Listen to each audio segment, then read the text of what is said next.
Recording now. We may be recording now, hence the clap. It's a tentative clap. It wasn't an authoritative clap. So, but it's not the clap. Ah! Welcome to episode 7 of season And 2. the 70s, 80s? Either way, Neither that's the one time thing to that go follows there. you home to Vegas. It's the clap. So, definitely doesn't stay in Vegas. 16th place now. Yeah, we got some interesting news. Welcome to episode 7. We're starting out with a bang, ish. So, yeah, I'm trying to calm it down. And I only had like 2 sips of this thing. It's crazy. But unintended entendres aside. The consequences of the sour, yeah. The Duchess sour. It's phenomenal. But the, anyways, so yeah, we got a shout out in, what was it? Some podcast rating thing. I forget the site. But we're number 9 on the top 30 guitar podcasts to watch in 2022. So we got that going for us. So you hear that, Knob Creek? We kind of pull that joke still along. I don't even. We would be drinking Knob Creek, but we're feeling unloved at the moment. Yeah, it's so cold. It's a bitter place out there. Oh, man. So it's been a bit, but we've been obnoxiously busy. I mean, you with your new wake up at 5 o'clock in the morning and practice thing, and me with I'll just stay up late and practice. And I needed it because I had that concert that I did. Did we talk about that yet? We at least talked about the prep for it. Okay. Then we can jibber jabber about that. And you had another gig, the all acoustic show. Oh yeah. And Yeah, I did 2 of those. I think we might. I don't know if we talked about those. Yeah, then I have a couple gigs coming up. Good. We talked about not being a crappy bandmate. Yep. Yep. That was the last one. So a lot of stuff, a lot of different stuff. Yeah, that reminds me too. I'm looking to. I don't think I told you this. I was thinking I came across like a Stellar Regions thing, and then I've been kind of proposing maybe I have bootlegs of every show, or I have recordings of every show. I'm myself bootlegging my own shows. I don't know if that counts. Probably doesn't count. Anyway, I have recordings of every show. So I was thinking, maybe because I don't know what's gonna happen if that group's ever gonna take off again. But there's some good moments. What's that? Pun intended. Stellar Regions. Sorry. We've already gone all over the There's no place we haven't seen. But yeah, I think I'm gonna do a release in the next month or 2 of like the best of those that's cool. live recordings. So, there's many hours of music to go through and kind of find some good spots. This was kind of a cool project. It was a project that I guess the original impetus was distorted guitar, but more in like a jazz setting. And then I wrote a bunch of tunes. Then we also did like Coltrane and stuff like that, but with distortion, with a swinging rhythm section. So yeah, it's cool. Very cool. And we had shiny pants and stuff like that. Yeah, I saw the pictures with the shiny pants. I was like, he's really selling this thing. Well, I just thought, why not? Why not? Because why not? Literally, why not? If I could get away with that on stage with a classical concert, I think I'd do it. Why couldn't you? That's the truth. What's your size? They're pretty stretchy, so they probably fit. I got like 2. I got 2 shows coming up, strict classical wise. So, it might be your chance. Yeah, there we go. I mean, for the first one at Kenyon, I would do it for sure because it's my domain. Yeah. It's just like whichever. I'm even debating like doing it barefoot, mainly because my page flipper for the iPad, the AirTurn, which is a great little device, except it doesn't click to change a page. So I generally use it, and I was going to use it for that show in Ashland, a little bit of a segue to playing a procession winding around me for guitar and choir. So I had that air turn set up. It's synced. It's working fine. And like the first rehearsal, sit down, I'm flipping through okay, and then I go to flip a page, and I accidentally flipped 2 pages because I couldn't feel it click. Oh You yeah. know, it's like I push. It's just like squishy. And maybe I got a bad unit. I don't know if that they come with ones that just kind of like click and you turn the page type of thing.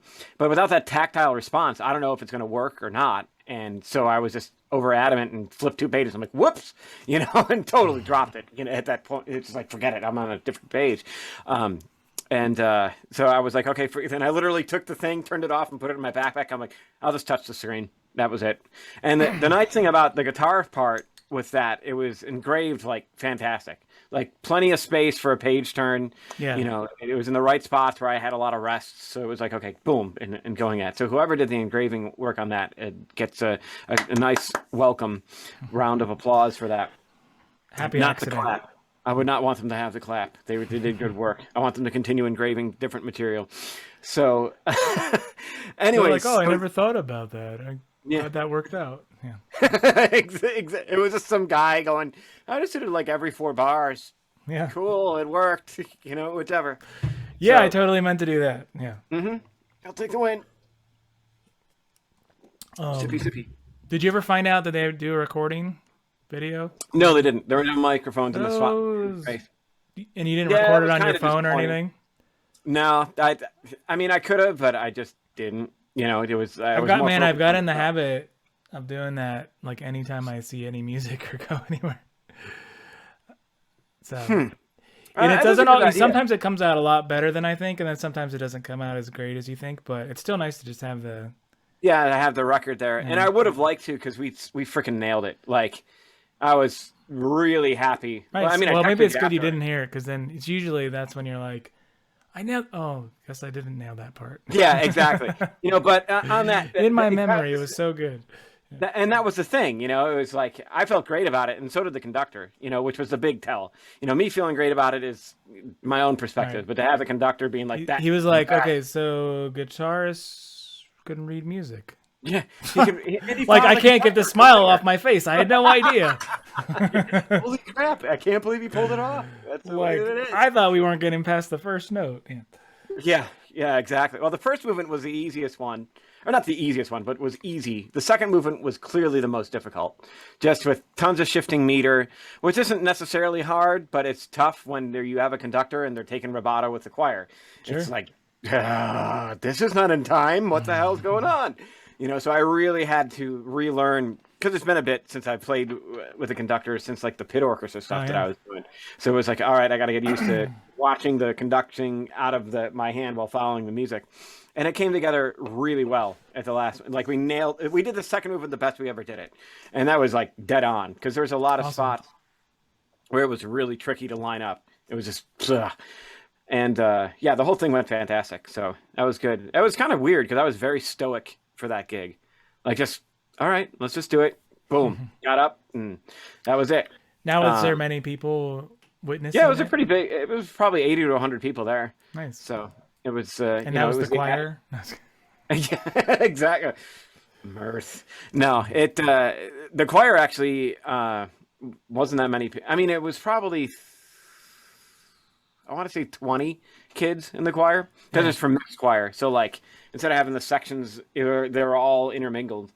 And I think the thing that really, outside of the lyric material for the piece, it was like the guy's chords are just so cool and filled with tons of like minor seconds and quartal stuff. And it's like, I loved his harmonic language that he used for it. Now, did you sit like, where did you sit in relationship to the choir?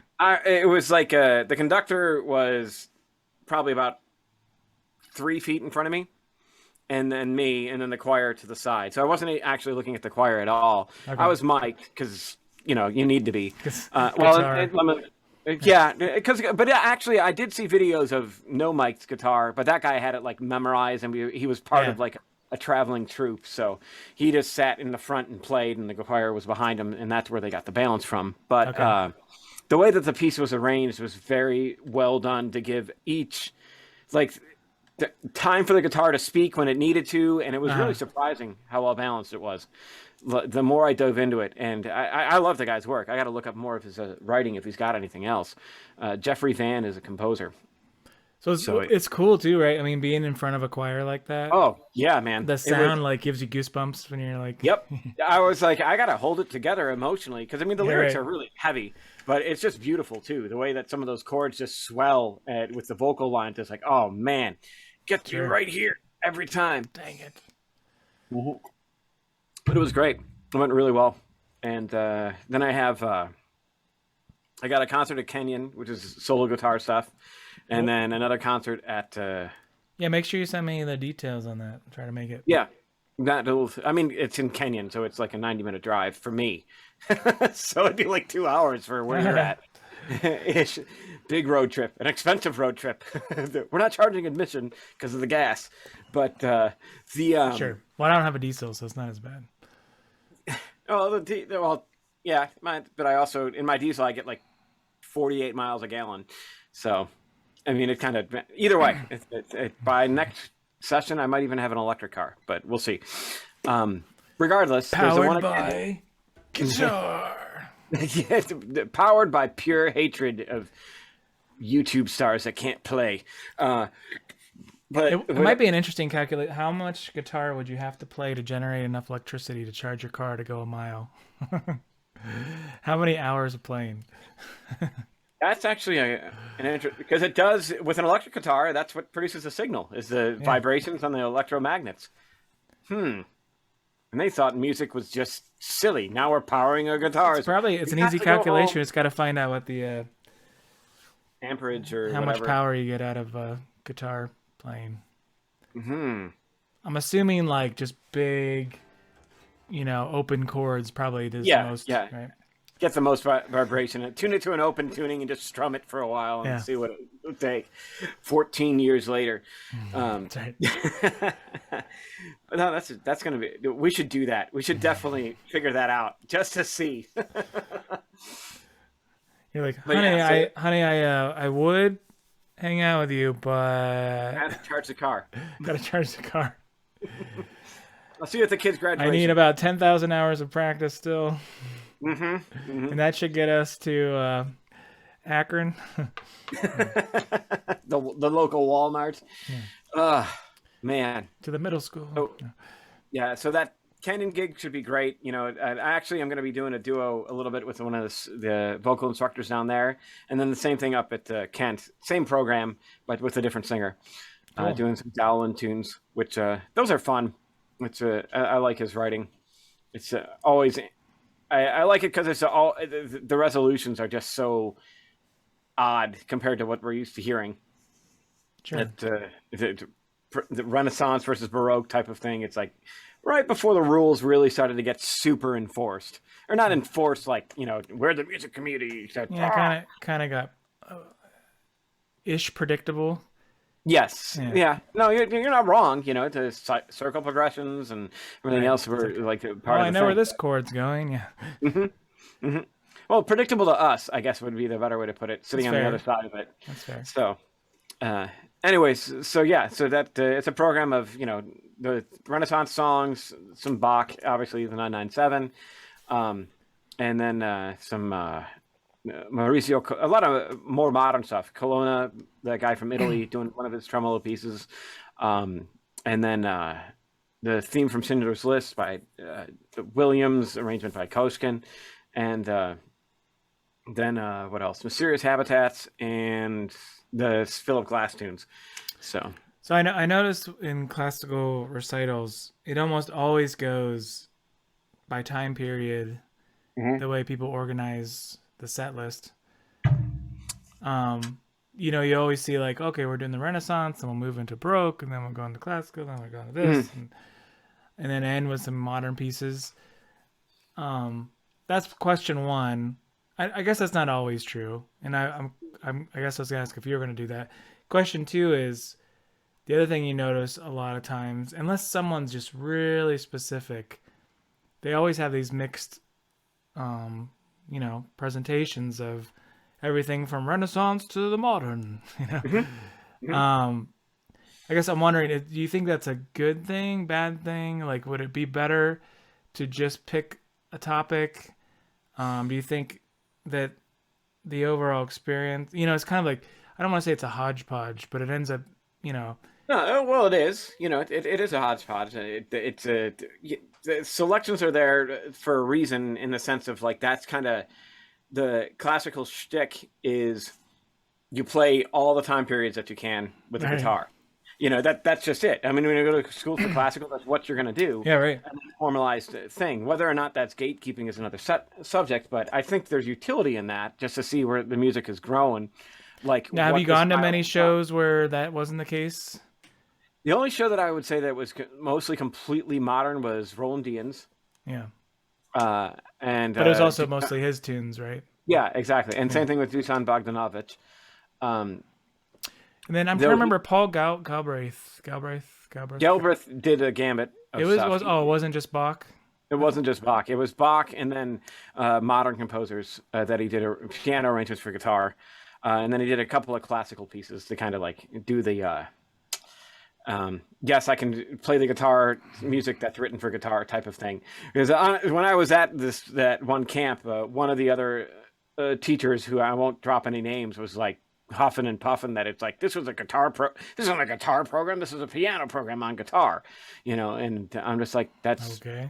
kind of cool personally, but whatever. I mean, you got your thing. And he tended to specialize in guitar music on guitar. So everybody's got their little niche and personalities with it. So yeah, for myself, the order of the program is not that I'm not climbing through the time periods.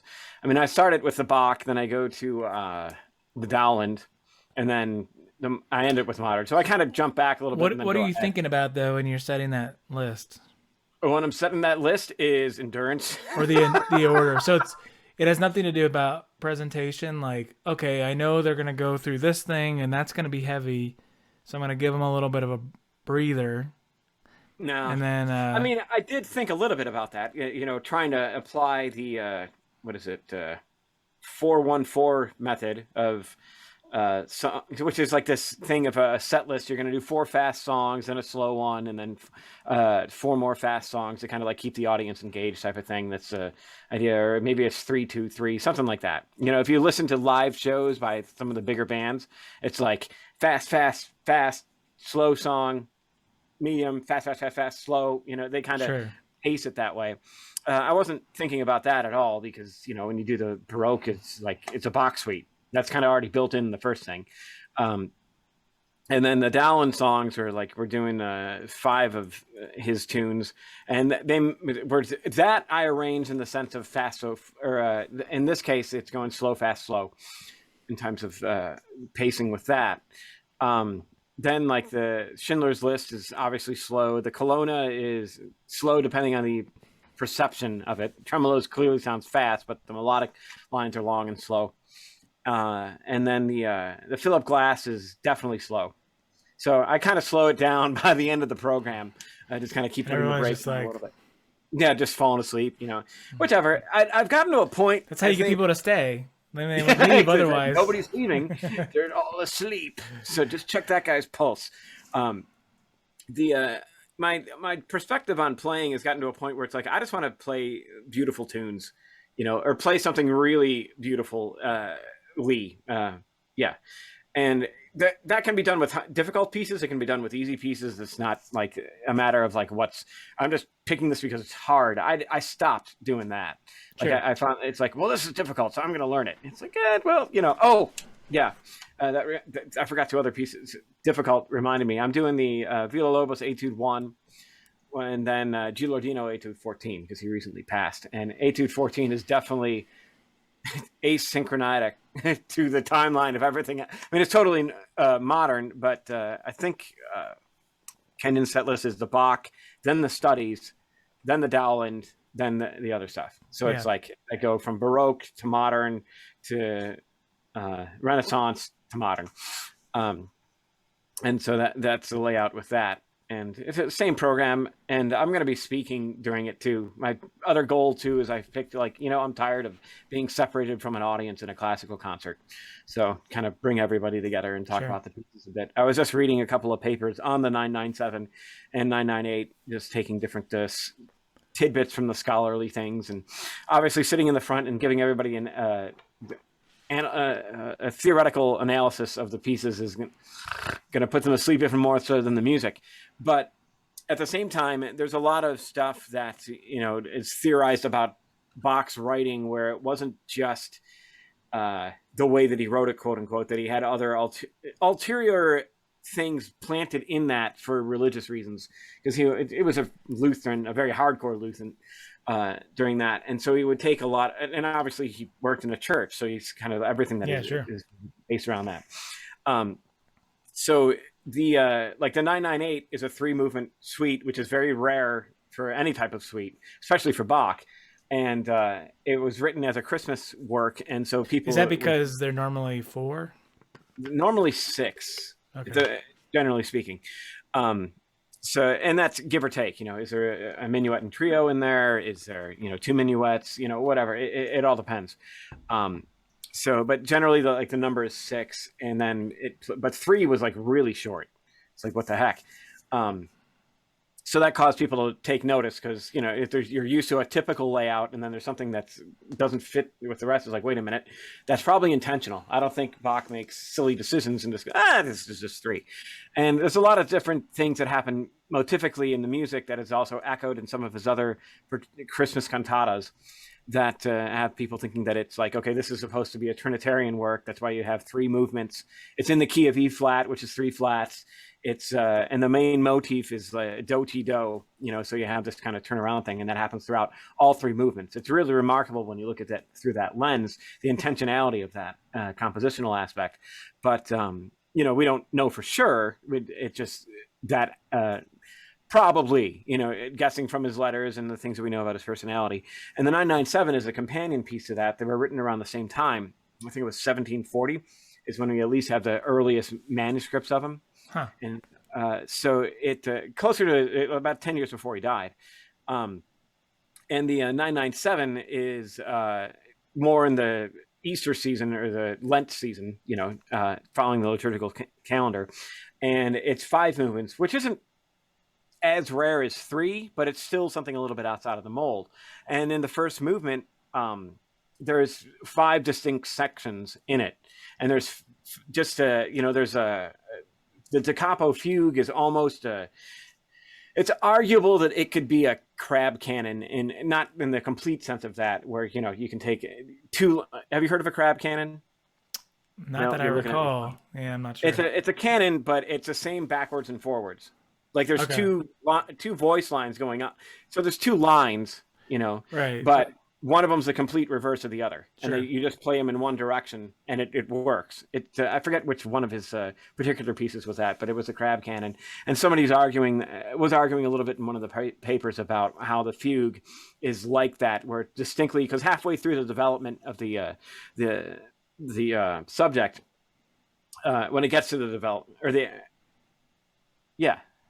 development of it. And I'm slipping into sonata thinking and trying to pull back to fugue things. Halfway through that, he flips the subject and plays it in reverse and develops it that way, and then flips it again, and then does a da capo with it. So somebody's like, well, it's almost like he's doing a 2-to-2 flip with that. Yeah, right. And then and I think they said that there was 5 distinct sections in the fugue. In the saraband, there isn't 5 distinct sections. There's 2. It's an A-B, typical ternary form. And the same thing with the jig. It's an A-B and then the double on top of that. But the reason I keep harping on the number 5 is because it's a religious significance of the 5 wounds of Christ, the head, the hands, and the feet. So people are thinking that because he was writing it for the Easter season, that those are in the Passion narrative, that's what he was writing it particularly for. And it's one of those things where I get the intellectual arguments for it. I also think it's also could be Oh, I said also twice there, but I also think that it could be like the whole Michael Jackson mysterious thing. It's like, oh yeah, this one time Michael Jackson showed up to my house and had to use the bathroom. Apocryphal stories that people are kind of looking back through the lens and being in Yeah, there. sure. And you're never, I would you're say never a gonna. little bit. It reminded me of like I don't remember like when people are like, oh, the number 79. And you go through the Bible and you take the 79th word of every, Yeah, and all of a exactly. Yeah, sudden it tells you that the end of the days are coming, and then someone takes the same thing and puts it in the like Moby Dick, and then tells you yeah, that somebody's gonna murder your children or something. I don't know. Yeah. yeah. For Um, 200 and what was it from the movie Pi? 216 steps to the elevator. Max right. are gonna see that number everywhere, you know. And I get that other counterpoint to it. It's like maybe he just like wrote the thing and he liked it. You ever Yeah. think of Right. that? Um, so I do think there's some intentional stuff just from his writing about religious stuff and his deep involvement with it and being the guy that he was. From at least from what we know, he was just kind of like, yeah, I'm gonna. Though the townsfolk and the people that told him specifically how to write stuff, he's like, sure, I'll factor that right in my invisible typewriter, in my invisible file on the garbage can. So and just did what he wanted. Um, and that's why I think I might have liked him. He's just kind of like, sure, I'll do exactly that, and just did what. And Like, that's why no one what? liked him when he was alive. Yeah. Yeah, that's why he spent some time in jail. But times have changed a little bit with employment laws, so you don't necessarily go to jail anymore. You might get fired, but you don't go to jail.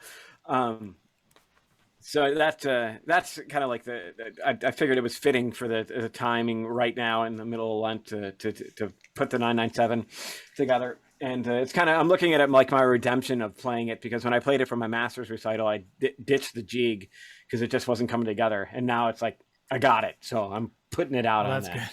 good. Yeah, it's keep that five. This is 5 movements. I'm only playing four. Excuse me. Yeah. How does that work? So. Anyway, so not to Well, it monopolize is the boring time. anyway. Yeah. Yeah, I love this I love this sections of pieces, and maybe it's that rose-colored glasses of playing it that makes me like it a lot more. But it has a lot of gravitas to it, like the way that he writes it, and it's just wickedly cool when it all comes together. Sure. Into that last note, it's just like I'm gonna go take a nap. Because it's a tour de force. It's 5 movements of heavy lifting for the Bach, and there's debate on whether he wrote it for the lute or wrote it for Lutenwerk, which is a hybrid lute harpsichord thing Hmm. that he definitely had. He owned one. So, and it's not necessarily idiosyncratic to the lute, like it wouldn't fit as well as Yeah. it would on a keyboard. So who knows? For sure, we weren't a fly on the wall, but all this writing happened after he hung out with Sylvaeus Leopold Weiss, my other favorite Baroque composer. He like showed up with his lute, and there to be a fly on that wall for a couple of days, where him and Bach just traded Yeah. Sure. subjects and joked around. And you can this one article pointed out like here's Weiss's intro to something, and here's a prelude to the 998, and you can see where they both do the same thing like motivically. It's that Bach takes it this direction and Weiss takes it very lute typical, with the arpeggiations that he's doing, which I thought was fascinating. But I'm a bit of a music and Bach nerd, so it's anything. It's Couldn't like Bach tell. yeah, can you tell? Bach used to take 10 steps to get up and walk around before he composed. That's what I do now, or whatever. Anyways, and so the Dowland songs were just a pick because I wanted to change things up and start to play with other people a little bit. And then the Colonna tremolo was because I wanted something new tremolo, and I was looking for something modern. And it's a great piece. Like Colonna is one of those guys where it's like, if I'm going to be personally honest, I think his tone sounds awful. Like it's very old school, very brittle. He has a lot of contrast, clearly in control of everything, and the guy's like an amazing player. But compared to like guys like David Russell or even Steve, You don't think it's the recording? no, definitely not. I've seen like tons, Okay. tons of his performances and everything else. It's just his thing, and maybe it's an Italian thing because I've heard a couple of Italian players in that age range that sound the same like that. Just old school, the Segovia style of tone, which Segovia's tone wasn't awful, but it was definitely a lot more brittle than what we have today. So there's that, and it's a gorgeous piece called "The Last Spring." Very, very nice and pleasant. And then the Gilardino study is a distinct contrast to that. It's like a heavy lifting hand workout tour de force that is not going to be sonically pleasing, but I'm just using that as that particular breakup device and to kind of not to show off, but just to show something of when serious composers get on the guitar and they're serious guitar composers. Let me rephrase that. They can put the difficulty so high to train your hands to do incredible things that everything else becomes a lot easier. And that's why I'm kind of like working into that piece rather than starting with it, because that's just going to be insane. So when's the show? The 27th, 2 weeks, I think. Oh, okay. Not this Sunday. Yeah, next the following Sunday. Yeah. Yep. So there's that, and then the one at Kent is April 7th. That both of them are going to be recorded. So if stuff goes well, I'll let you know. So you're going to be at Kent, you said? Kent State Warren. All right. I don't know where that is. It's in Warren. I don't know where Warren. I know the name of it. Warren's like on the, I think it's on the west side of Cleveland. So that type of area. Yeah, I always forget. Yeah. I mean, I've heard of it. I don't know. People always, still at this point, I don't know how long I've been here, like 15 years or something. Yeah. And I'm always like, they're like, it's the neighbor, it's the town right next to yours or whatever. I'm like, oh, really? Oh, I had no idea. Exactly. So not to monopolize everything with that, let's talk about angry subjects. Yeah. Bands. Bands. Well, a little bit. I mean, a lot of new stuff. I'm teasing. No, the new Monuments album is dropping a little bit, and we were haggling a little bit over it. And I love the guitar playing in it. Absolutely love the guy's writing. Like, his riffs are killer and very, very. I mean, it just goes everywhere. It's super entertaining to me. And I think I've listened to enough of the screaming metal where I can. I'm hearing the words now rather than just the sound, and that kind of shocked me when I was driving. I'm like, holy crap! I can tell what he's saying. I've been able to decipher it now, yeah. Maybe it's my tinnitus that kind of makes it easier, but regardless, they have a new album coming out. I forget what it's called, but there's that. There's Neil Zaza dropped another single, and his album is coming out. And the new one that he drops is called Gumdrop Fantasy. Very cool. He's doing playthrough videos of it. Very tasty. Nice. It's like the one thing that I've noticed with the top tier guitar players that I didn't notice, like when I used to, like Vi does this, but Satch maybe not so much. But in terms of like pickup selection and tone knob adjustment, like Neil's fierce on that, man. He is like constantly changing up his tone while he's playing to get the sounds that he wants. And that's one thing that I've noticed with most of the modern virtuosic electric players is that like they're constant, like they're not just sticking in one spot, which is my thing more than anything on electric guitar. But like when they're playing, it's a whole other skill to learn. Yeah, it's a whole other skill level of things. Nick Johnston does that all the time. Like he's constantly flipping the pickups and adjusting the volumes for the licks that he's doing, even mid lick. It's just like whoop. And I think even Steve Lukather does that, if I'm remembering right from an interview. He's like, oh yeah, like Mike Landau's like a god at doing that too. Yeah, all those guys, but I thought that was really intriguing that Satch really didn't do that too much. Like even when I saw him live, there wasn't a whole lot. There was some, but it wasn't like to the level of what these guys are doing. And Vi does it a lot. It's pretty frequent that you can see him all over the place adjusting things to get what he wants out of it. So I always found that's like one of my new observations. It's like, the tonal variations that they're doing are pretty immense comparative to things before. Like it's used a lot more. Maybe that's because I don't know. I don't know if that's true. A lot more than who? I mean, because if you watch like Clapton and those guys or Hendrix, they were all over it. Okay. Well, maybe I'm just noticing it a lot more. I think that maybe there was a time in the 80s or something that it disappeared, but I don't know. Yeah. Yeah, like I don't know if that's true either. Yeah, who knows? But I mostly don't. Totally that's one of the time periods I struggle with. But yeah. The 80s was definitely. Speaking of the 80s, there is a new Tears for Fears album too, which I Oh, thought was well, so Real Geniuses was my jam as a kid. So that yep, that Everybody was Wants to Rule the World. That was was right up there. wow. Um, oh, new music. I was just thinking. I sent you that thing. Matt Hollenberg, who we've had on here, right? Yeah, yeah. He's. It's funny. When I played in New York City last time, right before the pandemic, I hung out with Matt and we were jamming, and then he had a residency coming up at Smoke, which is a place. I think it's run by New School. Actually, I'm not totally sure on that. Anyway, who's gonna do like a week long thing there? A couple weeks later, but then the pandemic hit and it got canceled, so it just got rescheduled. Yeah, you sent me the links to that. Yeah, so then I think it's in a few weeks, I think, and some interesting highlights. Well, one, there's Infinium has a new Oh, album out, God, that's so good. or it's I don't know, is the whole album out now? I don't know if the whole album's out, but Yeah, I the think they single's released a out. signal, and it's great. Yeah, it's Um, fantastic. and then the other big news was, I mean, probably the surprise news on there was that's going to be the debut of the next Cleric album. That So is like, how long of a drive is it? Hmm. Yeah, yeah, it's right. like, when is this? Can I That would be take the cool to see. week off or not? Yeah. Yeah, exactly. Just stay there every night. That would be awesome.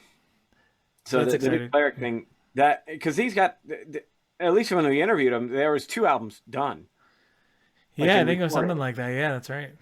So that's They're just really exciting. machines. Oh yeah, well, yeah. I mean, the guys. We got to have him on again. That was an awesome interview. It was a great time. He's a phenomenal player too.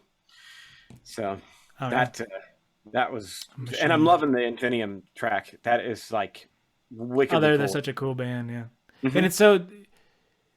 it's like if you heard Cleric and then you were like, oh, okay, I get what Matt sounds like, and then Cleric does cover a lot of ground, but then you Hmm. play him Infinium and you'd be like, that's the same person, Yeah, like exactly, yeah. exactly. The But at the same time, it does sound like him. But it's yeah, I mean, like, you're never gonna lose yourself to that yeah. degree, but But it's a much different take. Yeah. mhm. And that I think like in one sense, it's like actors have a range. It's like his range is gigantic. Oh yeah. So it's that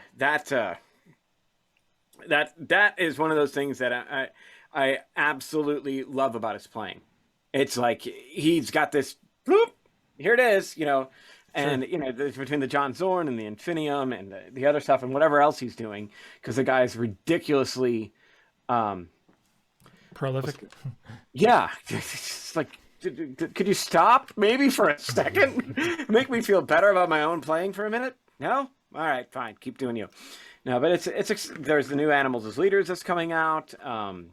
The new Satch, which there's always a soft spot right here for him. Uh, so it's going to be an exciting, next 6 weeks of music with new stuff dropping, Yeah. and that'll be cool. Yeah, I'm still in my I'm not really listening to distorted stuff really. I tried Yeah. to listen to something the other day and maybe it was the Animals as Leaders, I don't remember. And I was like, I kind of like turned it off halfway. I didn't Hey, hate it or anything. I'm just no, I like, get it. I okay, get it. I'm kind of just tired of hearing it. No, Maybe, dude, my pendulum swings with music. Like yeah, right now, I'm on my metal phase, but like before that, I was listening to nothing but choral music, yeah, sure. like constantly. Um, and it's just whatever kind of tickles the fancy at the current time. But I'm constantly listening. Like I never would have thought I would be listening through a new Tears for Fears album just to kind of hear it. And I'm it's sure it's actually probably well made. yeah, it's like the songwriting on it is fantastic. Like these guys haven't lost their edge at all. Like it sounds fantastic. So I'm really happy with that, and or happy listening to it and so on. And then like that had me go down the rabbit hole of going through their past stuff and Did you see listening to that the Beato Tears for Fears yeah. Roll the World thing? Did you watch that? Is that like what makes a song great? That one? Yeah. Yeah, yeah. And it was just like this is a very weird, like it's a very weird that it worked, Yeah, not that it exactly. worked, but that this was a popular song, right? Hmm. And I think even part of it was like the intro is like 40 seconds long before anything happens. Hmm. You're like, Yep. And what's crazy is to me to see like how the song Mad World took off in covers, but the original song is not that good compared to the covers. It's like I'm like I love the covers of it, but the I'm original. trying to I went remember back. I don't even remember the covers. Who did the covers of it? Well, they did like an all acoustic version of it that's like phenomenal. Like they Okay. did an incredible arrangement. And then I listened to the beginning, and I'm like, or that's the original, and I was like, oh my, that's missing all the hooks that the acoustic one had. And it's not necessarily missing; it's the wrong word. It's they're there, but they're done in an electronic form and kind of like later on in the song. Whereas like the acoustic versions put those hooks right in the beginning and goes from there, and it's a lot more depressing, like way more depressing, but very very coolly written, that type of stuff. So, which is, Hmm. I was joking. I was just like, man, the Soviet Union was around the last time they had albums out, and now they're maybe don't release any more albums, guys. You're done. This is it. What was No that more. movie? That remind me. Do you remember that movie where those people thought they were in America, but they were actually in Russia? And there was like, oh, what was that movie? It was so weird. Oh man, I haven't thought about that in forever. I wish I could text my brother. He would know. It was like I this don't weird remember. movie where like they like woke up and they thought they were in this like American town, but it was actually in Russia. No, I don't. The only things that I remember, But like, and I think Tears for Fears must have been part of it. It's like it's like these little registers. Somebody tell us what movie was that? I'll have to look it up. yeah, leave it in the comments section. I guess I could Not that we don't Google. want to hear from you, but I'm trying to avoid your typical streamer banter. Um, What was that? and now you gotta find it. The only ones that I remember from back then are like Ruskies or whatever that was, where it's like those kids fought off a Soviet invasion. Sorry, I'm dating myself on that one. Soviet invasion or something like. And then Red Dawn was another one. Like the anti the war propaganda before war was pretty thick. It's back still. then. I mean, it's still pretty bad. No, I know. I agree. I know. We But watched. My daughter and I. We went through all the Rocky movies, and it's like yeah, even that. what was that? Rocky 3? That was Rocky 4. Rocky 4. Okay. Yeah. And then You know what's no. funny? There was a guy I used to work with, and he was into MMA. He had his first like amateur match. We went to it. And the guy who was fighting was from Russia. Oh man. and like the guy that we went to see, he ended up losing, and the other guys was like, he was Russian too, and he's like, I would break you. He did the whole like thing after. He's like, he had to say it. Like it was amazing. That's awesome. It's great. It was You great. can trash talk and quote movies. That's You know what I amazing. found out was great about that too is that you can sign people up for MMA fights. Just randomly. Well, you could. That doesn't mean they're gonna show up, but it's like Oh, okay. $200 or whatever. You can put your name in. Like, so we used to joke about that at work. It's like, well, you two are gonna have to like settle this in the ring. We'll get a pool together and we're gonna put you both in That there. would be amazing. I think we should do that with classical guitarists just to Right. see what happens. Well, I don't want to hurt my hands, I was like, I so thought this is going to be in the leg match. do a full guitar recital, not piano crap. Yeah. Let them fight it out tooth and nail. Oh man. I'm So trying yeah, to. no. Now, while you're looking for that, I'm gonna segue into the angry rant a little bit on the spectacle culture thing that I shared with you, and all the people involved will clearly remain nameless, though. Depending on how internet sleuthy you are, you could probably discover this. But I found a video of a quote unquote guitarist performing a solo guitar version of what was that scene called? Careless Whisper. And it was awful. It was like I was kind of stunned watching it. Like, not that I begrudge somebody trying out and working on their chops and performing it, but it was like, what? Like, no sense of time. The sense of time was the big thing that just was like appalling to me. I was like, oh my god, just stay Yeah.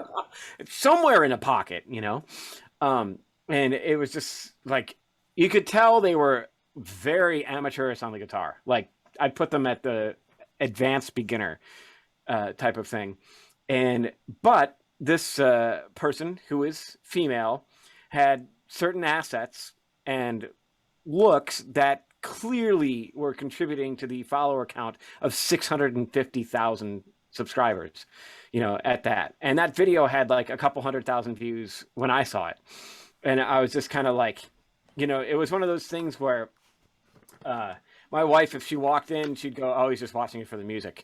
Like, regardless, because they're dressed to the nines in not risque, but definitely Right. It's not playing to their strengths, sure. type of thing. And that doesn't bug me so much. It's like, okay, well, duh, you'd be foolish to waste that career-wise. Use whatever you can to your advantage. But as somebody that plays, I'm just kind of like, you're trying to make it in music the complete wrong way. Because, I mean, it said that under the thing. It's like, thank you for helping me with my music career to all of my fans. Why do you think it's the wrong way? I mean, obviously it's not the wrong way. This is where the pure aspect comes out of that. They're playing to the culture, spectacle culture, not to the sense of having an established ability, to be blunt. It's like, maybe they're a great singer. I don't know. I never bothered to click on another video. I was so incensed that I pulled up my fainting couch and fell over. But I think the thing that just really bugged me was just like, you're looking to do this for the fame factor. Thank you, American Idol, versus I just want to get better at this type of thing. That type of mentality pisses me off. Like, fundamentally, I'm like, do it because you want to excel at something, not because you want to be famous. If you want to be famous, go do the influencer thing. What do you think of a band like the Sex Pistols then? They were doing it. I mean, they were kind of the opposite end of the spectrum. Like, they were think, successful. Though? Well, no, I mean, they have one album out. What's his? I'm Sid Vicious. Yep. Like, couldn't play bass at all. Like, literally. Yeah. Like, not even like intentionally, but like couldn't. And then well, I mean, like, heroin does that. So, but then like they didn't even try really. So did you ever? I didn't actually know about the story till recently. They basically were created by this like merchandise store. They wanted to sell like punk rock looking garb. So basically, really? Yeah. So now, hopefully, I'm not getting these facts wrong, but feel free to correct me, whoever out there. You're filling me in on brand new stuff. So yeah. So, but anyway, if this is true, basically they were like a manufactured band. It's like an AstroTurf version of punk. And then like they're one of the like most like, I don't want to say like iconic, but sort of an iconic band. Oh, totally. With like no real talent, and it was all about like the looks of them. And the intent was to sell more merchandise at the store, and the guy happened to have money, so it helped. Again, it was money. Yeah. He put the band together, the person that owned this store or whatever, this chain of stores.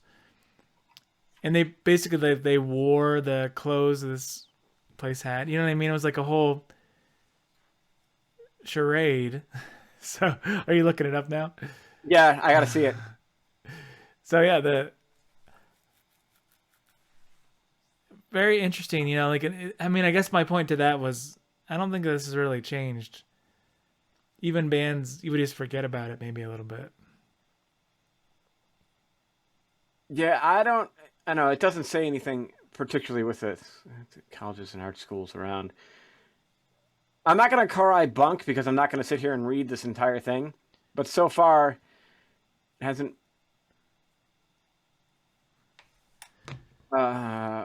mentioned a thing. Oh, wait a second.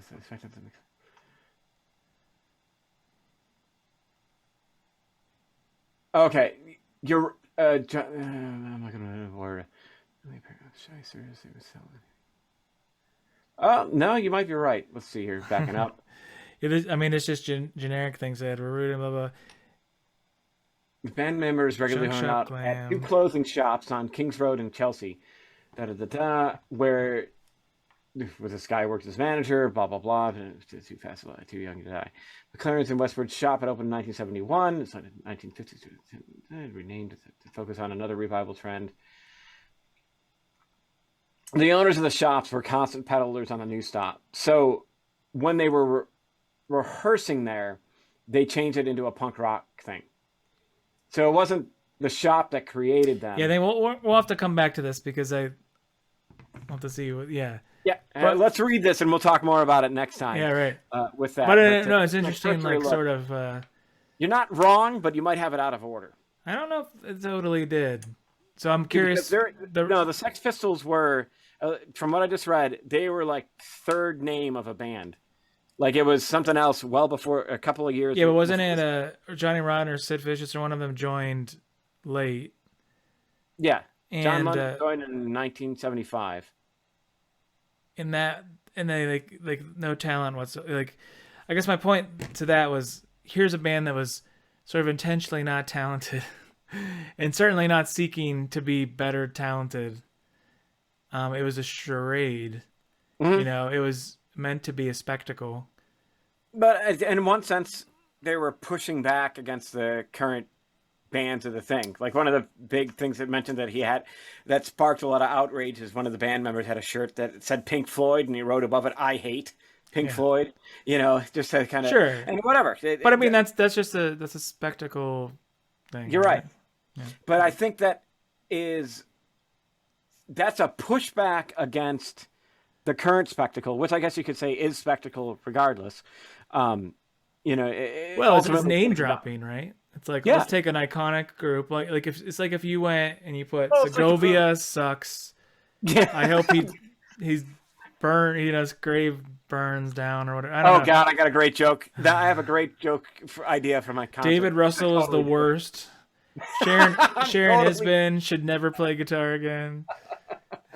God, you should Oh. take this tactic, Adam. Dude, I have a great line. I'm not going to spill it here. Come to the concert. I'll spill it to you later. Remind me because I think it's going to be great. Oh my God, this is going to be gold. Hopefully, it's gold. It could go over terrible in the concert, but I'm still going to do it. But that's a brilliant idea. I'm totally going to do that.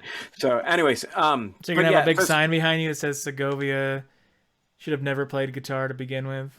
Yeah, it'll be one of those performance art things where like I take a portrait of him and like pee on it in the middle of the show, and I that'll hope be- Jason View strings all break forever. Yeah. Yeah, I hope he breaks his fingers. His tone is garbage. They burn down that part of the school. That would be To the music's the worst. Yeah. it's just a second-rate place for people with no talent to go to make themselves For feel better. free. Yeah. Oh God! I do Just feel helping the aristocracy again. Yeah. I'm just trying to make sure that I'm out of the way of the lightning strike from the classical guitar gods in some way, shape, or form. So that would be awesome. But I am going to totally use something like that. So, anyways, go back to my point a little bit. It's like clear. The impression I got was clearly this person was using their assets to make it to be famous to make money off of it, rather than I love the art form. I'm going to pursue the art form, and the outflow will be I'll create enough space for myself to be able to benefit from perform this art. And I don't get that vibe. And again, this is from watching the one video, but it just rubbed me the wrong way.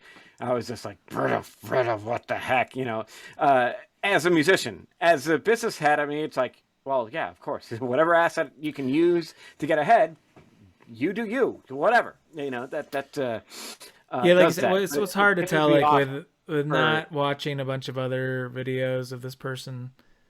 Have they gotten better? Like maybe initially it was like, hey, I'm just starting to learn this, and thanks for the support. People are like, oh, you're doing great or whatever, like keep it up. Yeah, but with And then 650K followers, it makes you go, Well, I mean, I guess do they have like vlogs and stuff like that too? I wonder if is it only like covers, which is another thing too. I mean, I never do covers. And sometimes I'm like, that's the stupidest thing. Like that's the dumbest decision as a musician I to agree. not put covers out. I Like, got a it's feeling just- if I did an arrangement of We Don't Talk About Bruno, I wouldn't have to worry about money for a bit. Well, you got to do like 70 of them though. You know what I mean? You got to have like Oh, no kidding. you pick all the You pick all the top hits. You And do then it. and then when the next we don't talk about Bruno comes out in 2 years or whatever, when that lands and you do it in the first week or two that it released, Mhm. all of a sudden you'll have a million people. I mean, I would think that would be the game plan. The first time you I do did, it, nobody's gonna, maybe you get somebody to see it, but who knows? But instead of your can't, normal I 100 can't people do that it. watch it, you get 1,000 or whatever, right? I just can't do it. I can't do it for that. Like something in me just makes it I know. absolutely Well, but it's just dumb, cringe. right? I feel like it's dumb for me too not to do it. Um, From a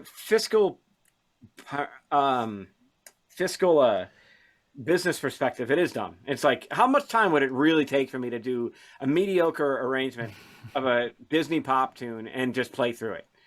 It wouldn't take long. It'd take like a week, and that's me writing it, recording it, and putting it out there. But that's also a week of my time where I could be playing something of substance.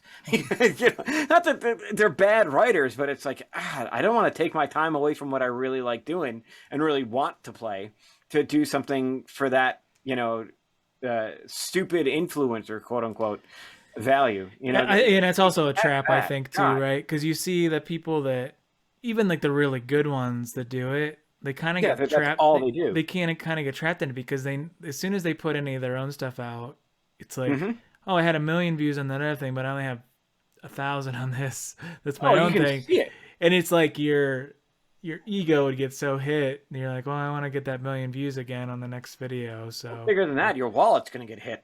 Yeah. It's like, Yeah, well then there's a famous I say, but there's a pretty famous like Holdsworth interview that shows up, and this girl, she asked him, she's the reporter or whatever, she's like, so why don't you like just do like a pop song, like do, like as we all have heard, why don't yeah, you we do a talked about this. like why don't you do a pop song, and then then you won't have to worry about it, like you'll have your finances of blah blah blah, enough people, you have a lot of connections, I'm sure they would help you out, you could get whatever, and it'd probably be a relatively big tune. And he was just like, yeah, but then when people come to my show because of that song, Yeah, and they hear the rest of then this. they hear What the the rest of the stuff, hell? they're gonna be miserable, they're gonna hate it. It's not like a gateway to my other stuff, it's a misrepresentation of the thing I want to present. Regardless, it's probably I mean, you could do anything you want with the arrangement. Hmm. I mean, the melody is, if the melody's good, like you could make it, presumably as good of arrangement as a Bach or something. You know what I mean? Like you Oh could. yeah, and there's guys that do that. There's guys that base fugues off of modern tunes, which is like, okay, cool. Or if I wanted to really stick it to somebody, it would be like, I'm gonna do this in serial. I'm Right. gonna keep the tune tonal, but I'm gonna do all the accompaniment atonal. So have fun listening to that, or whatever. Well, I mean, the whole jazz, the original jazz cats, that's what they were doing, though. Like we treat it like this, like classical, like thing, like it's a. I use classical intentionally there. That Yeah. it's like this. It's like the Bible or whatever. You can't mess with it. Hmm. But like when Coltrane did My Favorite Things, I think we might have talked about this too. But it's like it was less than a year old. Like Oh it wow. had just come out on Broadway, like in 1961 or whatever. Like in that year, he released his thing of it. It would be like doing like a Olivia Rodriguez tune, or the Bruno song. Yeah. Yeah. It would be that it was totally the equivalent of doing a jazz version of that. And then when you Hmm. look even like the Wes Montgomery and all these guys, they were taking modern tunes.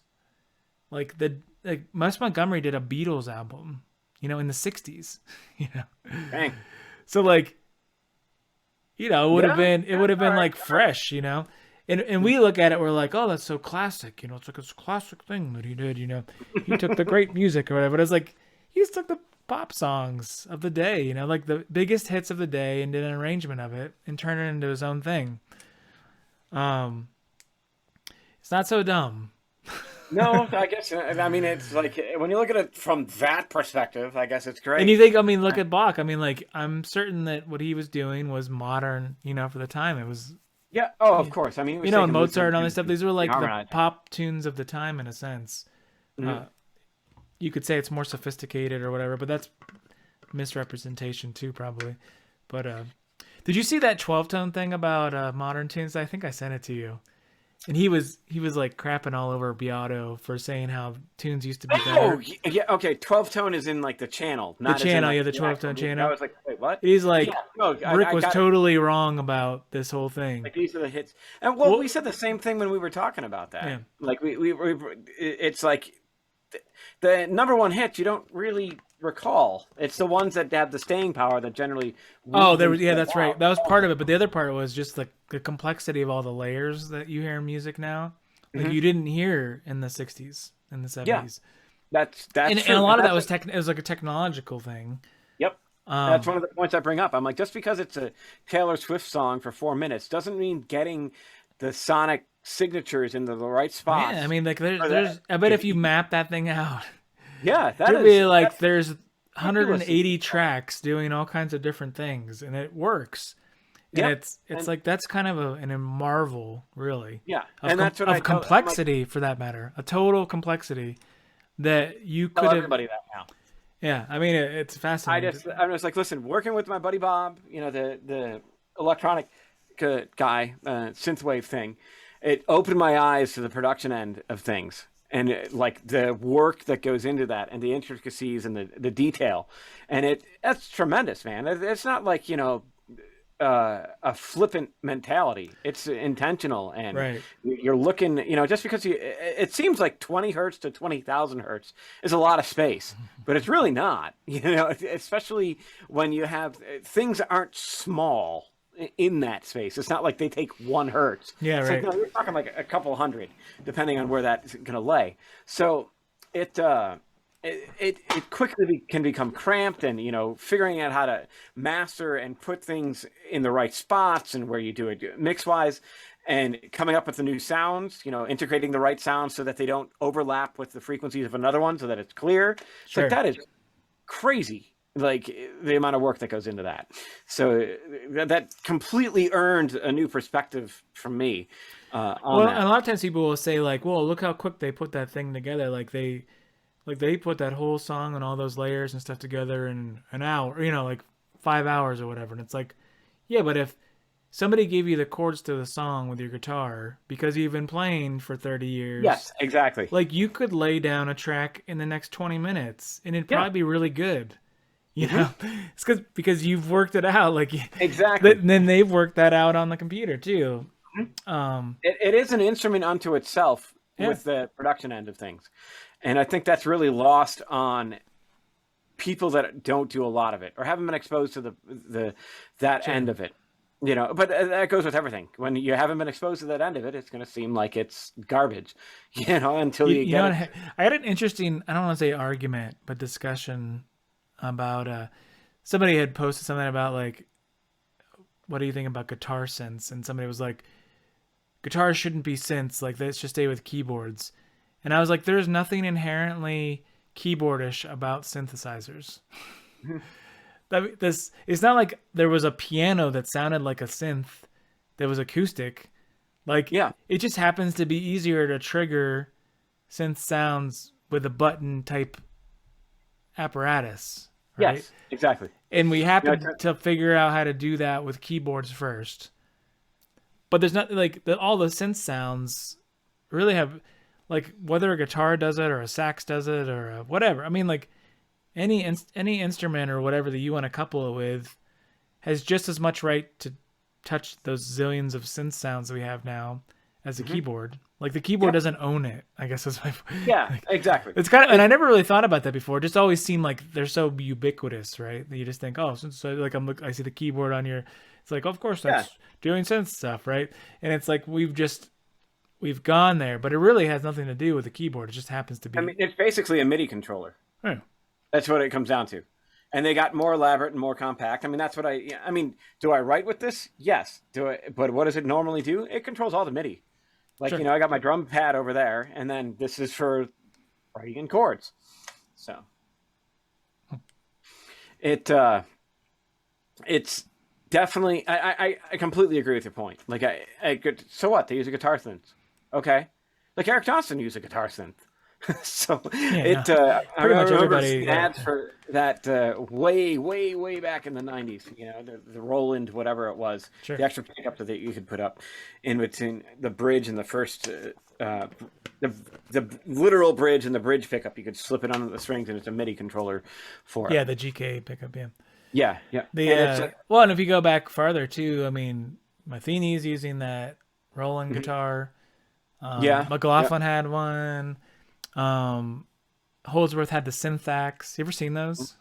yeah, yeah. Those are crazy. No, they're nuts. Yeah, And they and actually then you worked have a, really well because it was all push buttons. Um, that has got to be so weird feeling. Like that's something that I would try out just to try. Amazing that no one's really made another one. I think they're just complicated. Or what did I hear about? Hell of a lot of buttons to push. I can't remember if it was the Roland guitar or the synth guitar. I think it was the Roland guitar, the one that Matheny uses all the time, that he still uses from like the late '70s. And yeah, it was that guitar. And he was saying so Roland had bought a company that made that. They didn't invent it. They bought it from this guy, and he Okay. was like the only person who knew how this thing actually worked. And they've never been Let me able to pull the duplicate. microscope. They've never been able to duplicate it again. They'd like to be Wow. able to, but they've never been able to. They couldn't like reverse engineer it to do it, and they haven't beat it yet. So this thing is Wow. like 40 years old now or whatever, and they still haven't like. This was Matheny's words. They still haven't done better. You know, like it tracks so well and all these kind of things, and it doesn't work the same way all these other ones. It doesn't work the same way the GK pickup works. It doesn't work the Huh. same. Yeah, so it's really interesting. So yeah, and it was just kind of like, yeah, when I talk to them, they're like, yeah, nobody knows how it actually works. Like they don't really get how it works so well. Yeah. Yeah. And I mean that's all hearsay, and it was also through Matheny, right? But Mhm. um, yeah, I'd be interested as an engineer, like what that would be. But Yeah. I find it difficult to imagine they can't reverse engineer it, I don't know. but you never know. You know, it's like it could be some weird thing that they just do, Sure. like what was it, the Klon pedals or whichever, where because you put that goop over it, you just can't. Well, I don't know that. Yeah, I don't even know. I think it was just like I don't think they understood why it worked. Like, so they couldn't like duplicate the reason why. Why does it? I don't know why Because this works. I think they're mostly doing like a piezo kind of technology now is how they do it typically. Okay. Um, Well, it's like it's got to be similar to the Godins, like the I think that's just like the ghost pickup thing or whatever. That's the same kind of deal. no same thing, Yeah. Pizio. I was looking at Um, those the other day. It's like, that would be kind of cool. Nylon string with a full synth. so I do have the Source Audio C4 pedal and it tracks pretty well. I mean, does it do like and I does it do poly stuff that well? Not the greatest, but I mean it can keep up with me like Yeah. shredding away or whatever. Oh, that's cool. Um, so and that's just using audio. That's not using like a fancy pickup or anything. So that whole technology is getting a lot better. Mhm. And then like the Pog kind of does that too, and it's always been fast as long Mhm. as you pick pretty well. Yeah. Yeah. Huh. Anyway, Interesting. so that yeah, you almost don't need those work just as well as those GK pickups at this point. Yeah. Those would be fun to play with. Oh yeah, You know, it it's is like, fun. what was it? I was talking with, maybe it was you, but I was talking with somebody, and it's like, it's a good thing I'm not playing right-handed because I would own Oh, everything. I know. It would be like, It I'd is have such like a some, buzzkill, yeah. At the same time, but yeah, also it's like it's also well, like, look, I have money, or some money, not a whole lot, but at least I'm I'm not certain I would blowing own it. like at least twice as many guitars. Oh yeah, are you kidding me? It would be all yes, yeah, bad things. It would be very, very bad. It would be like I need to work 3 jobs to keep my guitar habit up. It might actually be fun to go to music stores too. Yeah, no kidding. That's why it's like when I went to Jerry's Lefty Guitars, I almost had to pay rent. Yeah. The Play every day. I sent you that picture today. The book. The what was Yeah, that called? yeah. The That was, left-handedness thing. what was that? That was a great name. Sinister hand or whichever. What was it called? Oh, I could find it in a second. That's right. When I had a guitar duo with somebody, we called ourselves Duo Destro Sinistro. The Destro Sinistro duo, which is Italian for left and right. So Yeah, there it is. The Prevention and Correction of Left-Handedness in Children by I Like to Beat Kids, or J.W. Conway. So, Yeah, there's just yeah. like endless, and this is so recent too. And I think I was telling you like, I basically like failed out of elementary school because they would circle all the smears, Yeah. Yep. and that was in the '80s, and they're just like, That was well, I was out of elementary school by what, 86? Well, they definitely. That's why I'm right-handed. I'm guessing because like I do pretty much everything else with my life. oh, you mean you write right-handed, yeah? Yeah, I write Yeah, right-handed. Adam's a but everything. traitor. I found out today. I'm I a actually did freak, not know man. that. I'm not a traitor. I'm a freak. These are different. So, You didn't have to, but you don't know the struggle. Like you didn't go through the whole struggle. The only good struggle you've had But is I with had the to guitar. learn using my non-dominant dominant This hand. is the only struggle That's you've a had. struggle. You missed all the writing, like you didn't have to write over top of these like things, like Oh yeah, that like that I got away with. Yep. you didn't have to write on the desk that were like this. Yeah, They're all that- right-handed, and you're like trying to like do it, and like you didn't have to try to write cursive, which is completely anti-left-handed, just in general, God, because yeah. because lefties push, and Yep. it's like so you have to do this thing where you like twist your arm in this weird way to like. God, I hated cursive so much. Oh, so, you I but was you like, didn't. I could already write the damn words. Why am I doing it this way? Come on. You didn't have any of that. You probably used right-handed scissors too. And actually, well, I say that I had to use right-handed scissors, but with my left hand, Yeah. and because I don't think I've ever seen a pair of left-handed scissors that actually worked.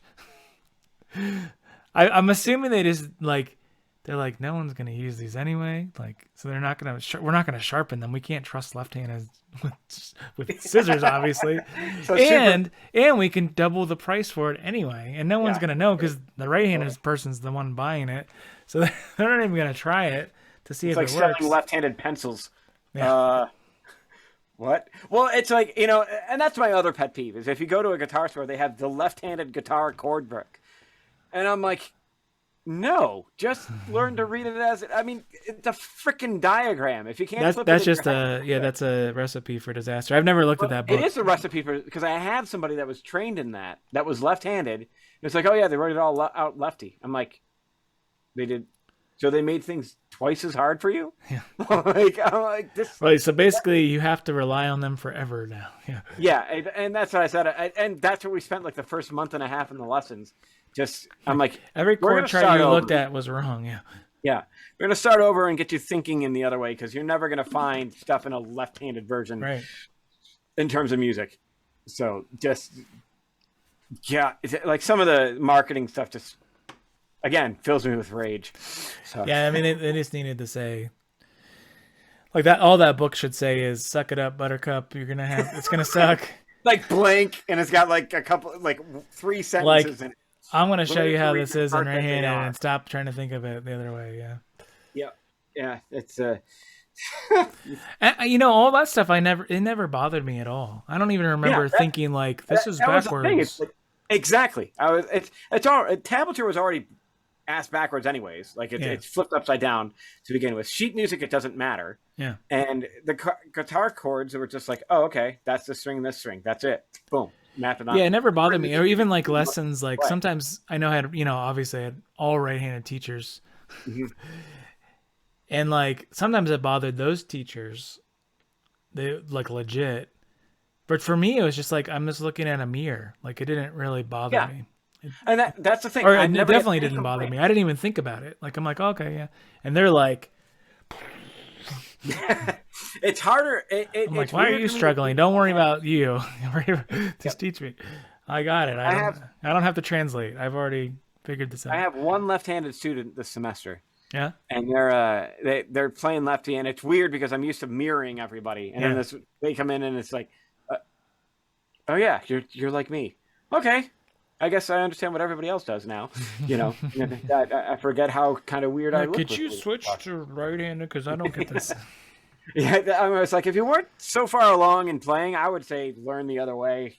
Save yourself the trouble, be able to buy an instrument for a reasonable price, and actually try them out first. So, But I've met enough people now at this point that now like play lefty but tried to play righty for years mhm. and like could never like it just never worked out. And it wasn't the fretting hand, it was the other hand that like they The just plucking. struggled. Like struggle. And then they're like there were certain aspects they couldn't get past. And so they just stopped playing. And then 5-10 years later, whatever, they just pick it up, and they even after they'd played it for like 5 to 10 years before, now they pick it up and they just picked it up lefty because it felt natural. Mhm. And then they like all the strummy things and all the like pick coordination like was just there, Yeah, and they're like, why did I fight this for like I could have been 1,000 times better, and then they actually like it. Like they start to yeah, like it yep. because What's it's not as hard anymore. It wasn't like fighting their instincts. hmm hmm And That's I don't know. no, I totally get that. I mean, it's like there's clear advantages to using your dominant hand or whichever to play on the instrument. That's why there's handedness to it. That's why there's handedness to objects.